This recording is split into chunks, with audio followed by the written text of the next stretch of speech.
Hey tribe, is intermittent fasting as good as normal eating or better? Or intermittent fasting versus normal eating? What are your thoughts? Today we're taking a deep dive into our opinions around nutrition, diet, and especially intermittent fasting. We're going to be going right back to the basics to talk about muscle protein synthesis and the best ways and the reasons why you want to be focusing on building healthy muscle tissue. All that and more coming up right after this. We are the gym that teaches people how to move instead of just exercise, because we believe that health is about performance, not just body image.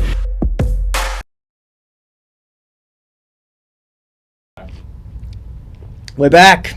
In case we haven't met and it's your first time joining Unity V Live for our morning motivation show, my name is Yanni Burmeister. This is my brother Rad Burmeister, together with Richard behind the camera and my partner in crime, Kalisha, who does our videography. We are Unity Gym, the gym that teaches people how to move and nourish instead of diet and exercise. How are you feeling today? I feel fucking awesome because I haven't eaten anything because I intermittent fast every day. We're on our. That's why I feel awesome.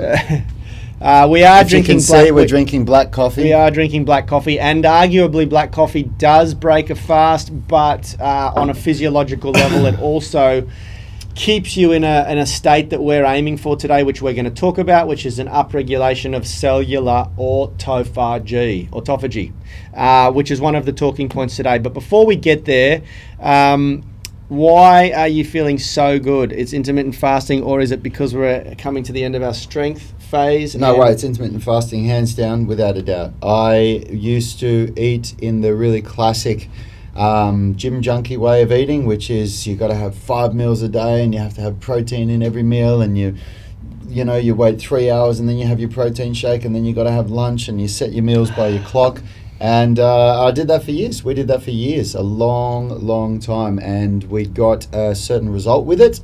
It definitely, helped to build muscle and make us stronger and all of that.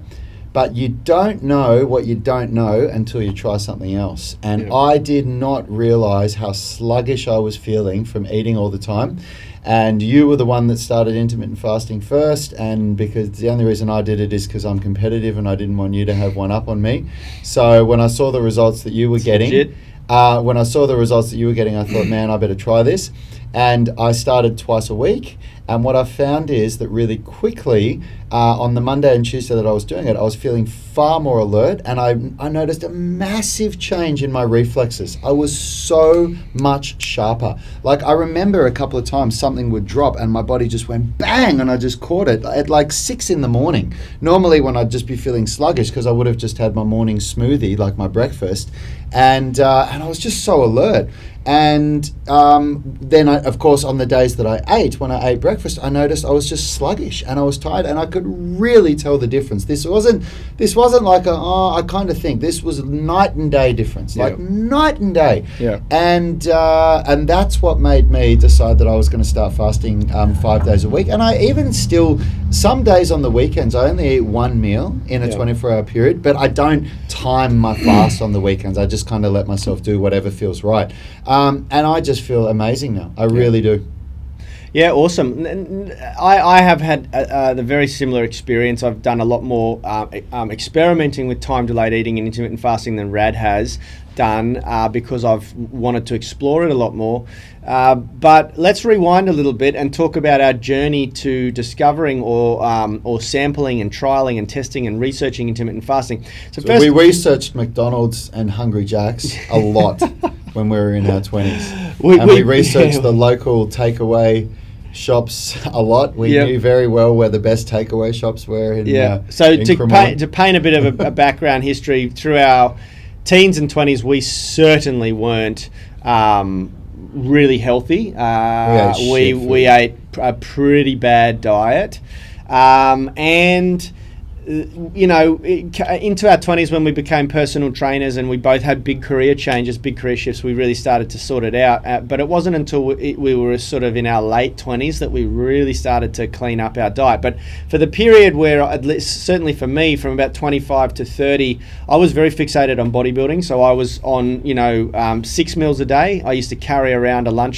6 lunch boxes with, pre-planned meals and everything. And I was very, very much focused on maximizing muscle protein synthesis, and the research is very solid that you want to space that out over about 5 to 6 meals a day, 5 to 6 dosages of dietary protein.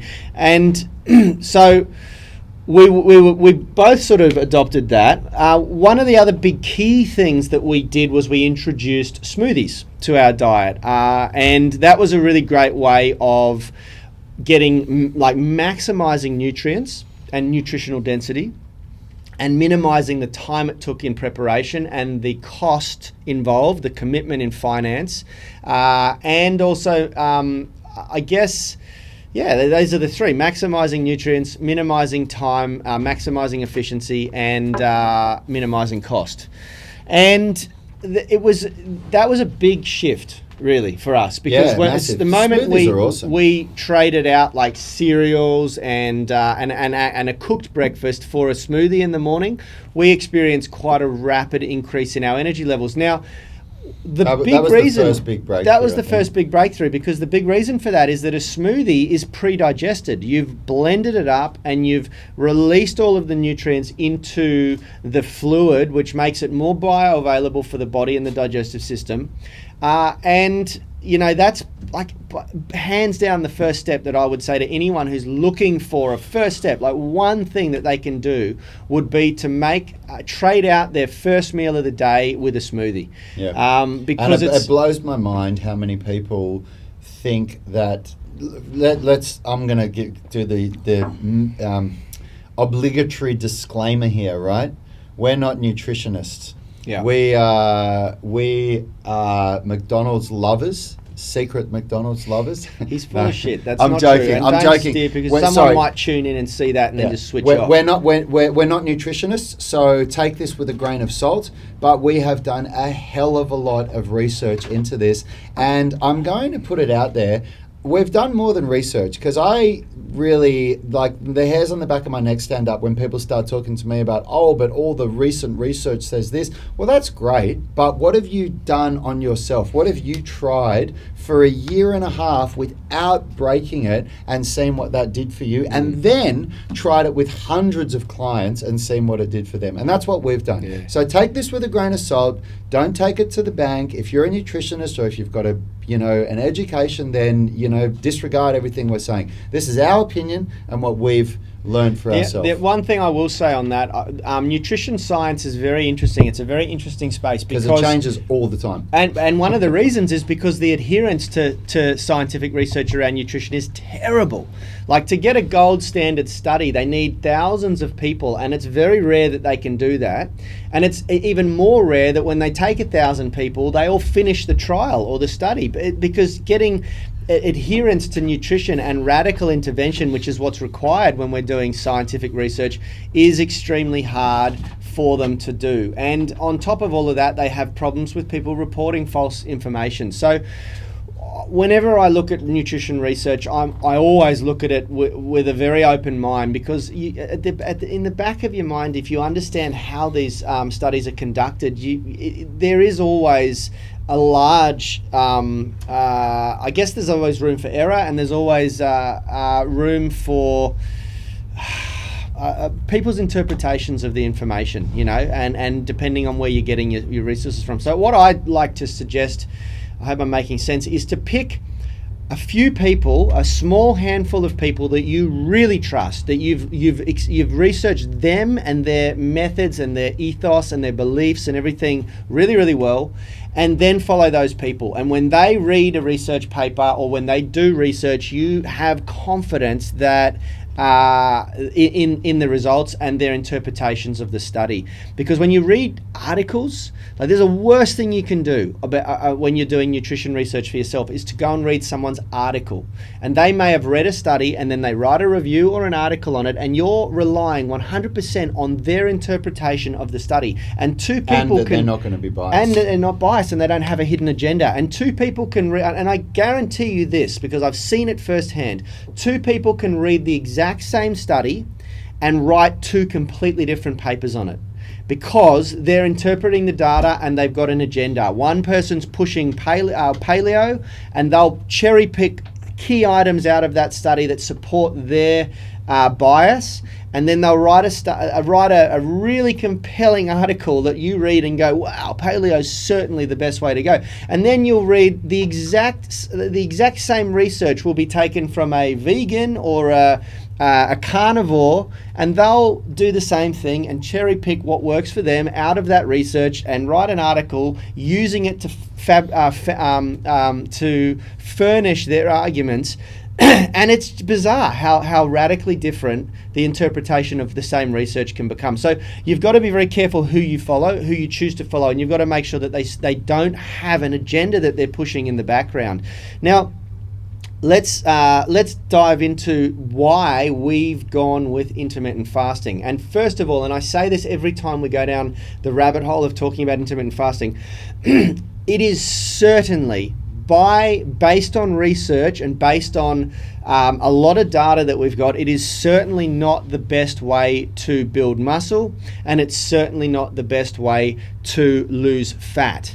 There are many ways that you can lose fat, and there are many ways that you can build muscle, and intermittent fasting isn't the optimal for either. But what intermittent fasting has done for us and our clients, and also what the research is, the most compelling components of the research is this concept of cellular autophagy. And a cellular autophagy, in layman's terms, is basically the cell's ability to analyze itself, identify damaged components, repair and restore those components, and excrete the byproduct of that whole process without any damage being done to the cell or the neighboring cells.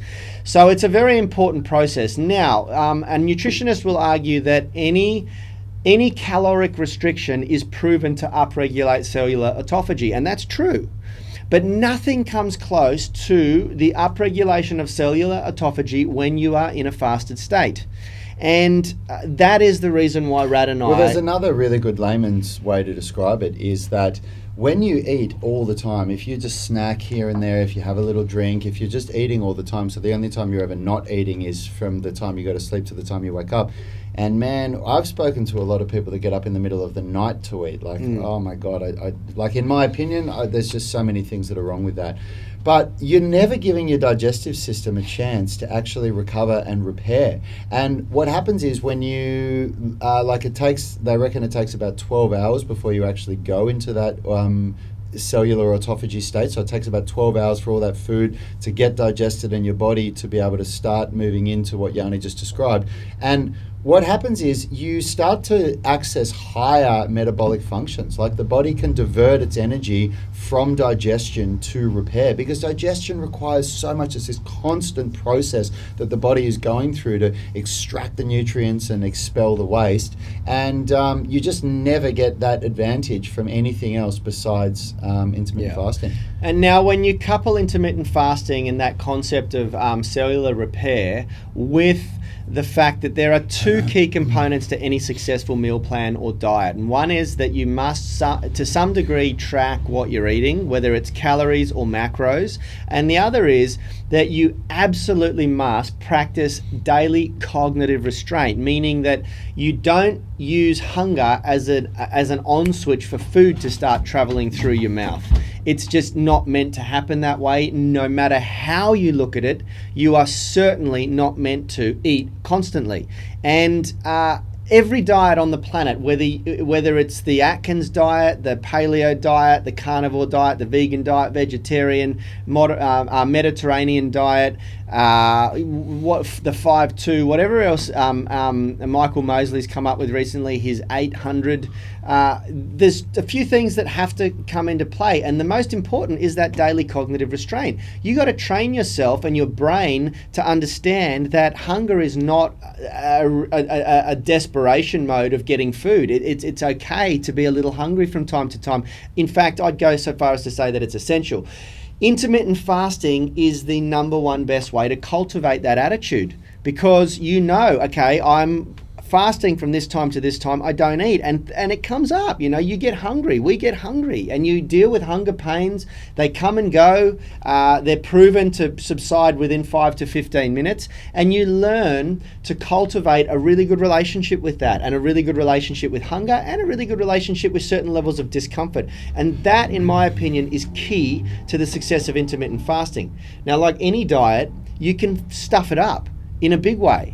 People come in, they fast, and then they think, okay, I've got 8 hours to gorge and eat whatever the hell I want. And of course, no diet on the planet is going to override or offset a shitty attitude around food. And if you've got a really bad relationship with food from a mindset standpoint, then that's where you need to be focused on. You need to work on that. You need to work on your emotional intelligence around food. It comes back to, in our opinion, the backbone of all of the health problems that we're suffering with. Of course, genetics aside, genetic dispositions aside, but including mental health problems, it's addiction. Yeah. Addiction is the backbone. Yanni and I are firm believers of this. It's the backbone of all of the health problems out there. Again, genetic dispositions aside, forgetting that. And the intermittent fasting is such an amazingly powerful way to learn to control those addictions and get on top of it. And it starts with food, because food is an addiction. And if you're not monitoring, if you live in the Western world, certainly in America, from when I visited in America, and from what we all know about America's rate of obesity, but absolutely in Australia, and I've never been to England and Europe, so I can't comment there, but I know that it's a problem in the whole Western world, is obesity. We're getting this wrong. We're not getting it right, and it's getting worse and worse and worse. And there's all these new diets, the most recent extreme diet that I've heard people talk about is the carnivore diet, and that just blows my mind. I just cannot believe that anybody thinks that that is the right way to eat, that all you eat is meat and eggs. And we spoke about this the other day, forget any of the medical research, because it's what people always pull back on. Oh, there's this research that shows that veganism's the best, and there's this research that shows that the carnivore diet's the best. How on earth are we going to feed 8 billion people on an all-meat diet?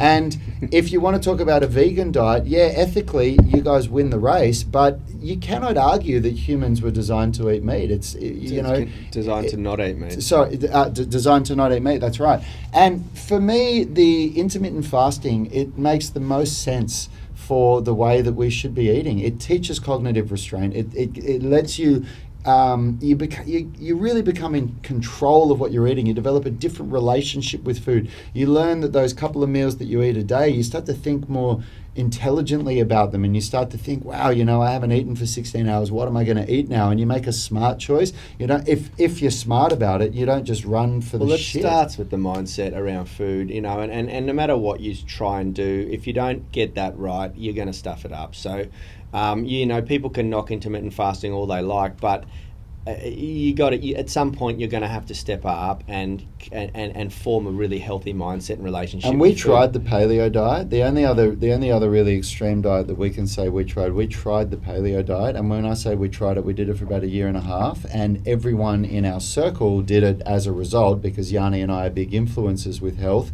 so people always kind of look to what we're doing. And most of the people that we did it with had developed digestive problems with it. And I've seen issues that happen with vegans over time. They don't look that healthy to me, and I watch this space for what happens to people in the next 20 years that only eat meat and eat nothing else. Diet, yeah. Look, anything extreme we don't really like, and you might say intermittent fasting is extreme, but is it really? Because we've been doing it for tens of thousands of years. That's exactly right. it's not something that we're just coming out with. Every religion on the planet does some form of fasting as part of their thing, and I don't know why they do it. I'm sure there's a myriad of different disclaimer, concepts. It might not be every religion on the planet, but a lot of them have fasting as a part of their... Yeah, and if you trace it back, there has been fasting in every stage of our evolution. So it's something that we certainly aren't bringing to the table as a new concept.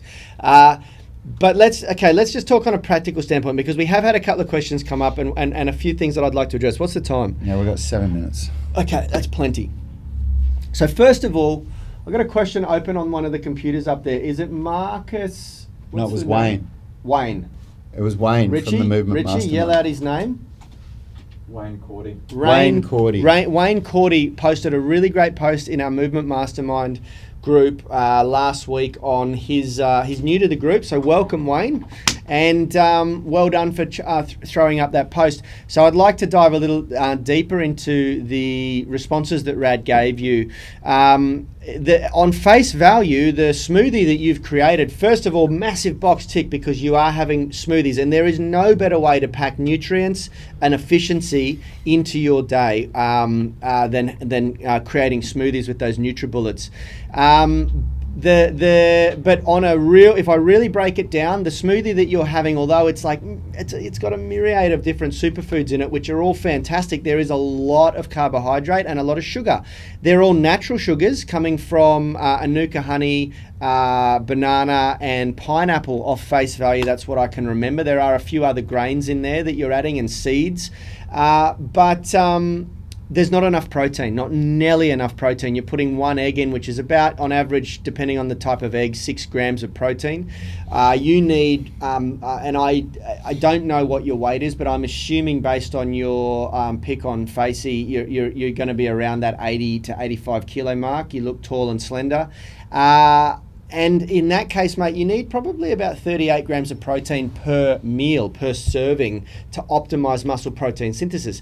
Now, this is the thing with intermittent fasting. I said at the start, it's not the optimal, and I use that quote because, you know, it depends what you think is optimal. That's what's the word I'm looking for? That's debatable, you know.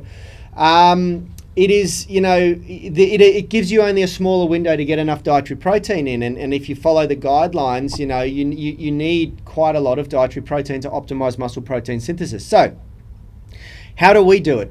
We use smoothies as step number one, because there is no better way to get dietary protein in efficiently and cost effectively, you know, because meat, not only in the financial cost, it's also got a high cost to your digestive system. It makes your body work extremely hard. Now, there are pros and cons to that.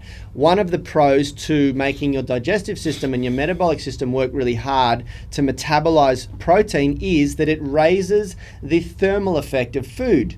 What I mean by that is that you actually burn calories to metabolize the protein, and that's one of the great reasons why we use it to stay really lean, because when you're getting your calories from protein, you're actually burning energy just to digest your food. You don't do that nearly as much with fats and carbohydrates, if at all. So that's one great reason to eat more protein. The other great reason is that we need to furnish our requirements for muscle mass, and this is something that is so important, particularly for people that are hitting their 30s and 40s and even 50s. We start to lose muscle mass at an alarming rate, especially for those of you out there who are not lifting a lot of weight, who are not masters at calisthenics yet and able to throw your body weight around, and who are not barbell squatting and barbell deadlifting lots and lots of weight. We lose muscle mass very quickly, and we need, as a society, every single person needs to prioritize holding on to their muscle tissue quality, their tissue size, and their tissue strength. And that is like hands down what everyone's goal should be with their exercise. Yes, cardiovascular health is super important, and I'm not saying don't prioritize cardiovascular health, but I believe personally on a physiological level it's more important to maintain your muscle tissue quality, because that's going to keep you moving so that you can continue to walk, jog, run until you're 60, 70, 80, 90 years old to keep your cardiovascular health going. Do you have anything to add to that? Yeah, we face a new problem that we've never ever faced before. If you go back only into like the 60s, the average life expectancy of someone in the Western world was about 55 years. So the idea of worrying about losing muscle mass just wasn't an issue, because nobody really loses that much muscle mass in their 50s that it causes them a problem to be able to move around. We are well beyond that. The average life expectancy is now up around 80. And if you're our age, if you're, in your 30s or 40s, then you're most likely going to see 100 with the medical advances that we're having if you don't if you take care of your health. So we have a new problem, and the new problem is sarcopenia, the loss of muscle as you get older. And if you are not working to keep muscle, you might live a long, ripe old age, but your movement capability will suffer dramatically. And when you see those old people walking around in the walking frames that need help just to get up and down from a chair, that's what you've got to look forward to. And that is not something that just happens because you get older. It's something that happens because you didn't train to work your muscles. We know that now. So there are also a lot of other physiological benefits to muscle. Muscle is a secretory organ. Like the pancreas, it secretes hormones. When we stimulate muscle tissue, we secrete growth hormone and testosterone. So muscle upregulates energy levels, vitality, sex drive, libido, all sorts of stuff. It is really, really key to quality of life as you age.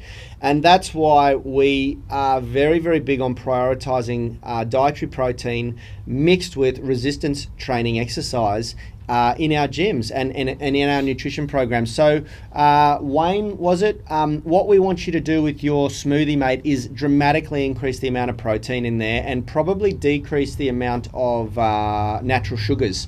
Get rid of the grains for starters. Yeah. Get rid of the grains and probably get rid of, you don't really, maybe a banana, but you don't need any more fruit than that. Yeah, that's right. A banana will give it a really nice flavor. We find mango, berries. Berries are amazing. Like blueberries, the phytochemicals and nutrients in blueberries are astonishing. Also raspberries. Raspberries have really, really good quality natural fiber. They also have raspberry ketones, which are really good for your metabolism. You have to eat a lot of them, albeit to gain the results of the ketone in there, but they're still there. I would be also adding a little bit more fiber, like some psyllium husk or something like that, to the smoothie, and then it's just going to be a nutrient-packed, amazing smoothie. Now, you guys on the Movement Mastermind have got access to our super smoothies that we've, I'm pretty sure we've sent them out, and we've made them available. You've also got, you can ask us questions, like ask us for our favorite recipes. Now, in regards to maximizing muscle protein synthesis, we may have to talk about that at a later date, but it is so important, guys. Yeah, maybe. Well, we'll do a whole show on it because the protein, that's a whole beast. Yeah, absolutely. If you'd like to see a show on muscle protein synthesis and how to maximize it, including if you're intermittent fasting, then let's do a show on that, and we'll talk about that as a standalone topic because it's a really, really important thing to talk about. Anyway, guys, I hope you got something out of that show. It's Wednesday here in Australia. It's hump day, and we're crushing it. It's coming to the end of our first strength phase of this mesocycle. It's amazing to think that next week is the last week of the first mesocycle. There's only 3 more in the year. No, that's wrong. There's 3 more in this macro cycle, and we're doing 2 macro cycles this year. So there's going to be 7 more. Really? Yeah. Because each one only goes for 6 weeks, so 4 of them is 24 weeks. Oh, okay. Yeah, you're right. Yeah. Okay. Yeah. Sorry, I don't know where I got that. My maths, amazing. Anyway, guys, tune in tomorrow. It looks like we're going to be going deep about muscle protein synthesis. Well, either we might be having Tom Cartwright come back. I spoke to him yesterday. He might be coming back on tomorrow. Oh, cool. So if Tom comes back on, we'll be talking all things chiropractic and spinal and body care. And if he doesn't, we'll talk about protein, and otherwise we'll just bump the protein talk to Friday. Yeah, cool. No worries. Tom will be good to talk about muscle protein synthesis as well, because it's something that he's been prioritizing. Yep. He's an ex-professional tennis player, and he's bulked up a lot in the last few years. Yeah. Anyway, all right, we'll see you guys tomorrow. Have a great day. Take care, guys. It's off for training for us. Have a great day. See you tomorrow. We are the gym that teaches people how to move instead of just exercise, because we believe that health is about performance, not just body image.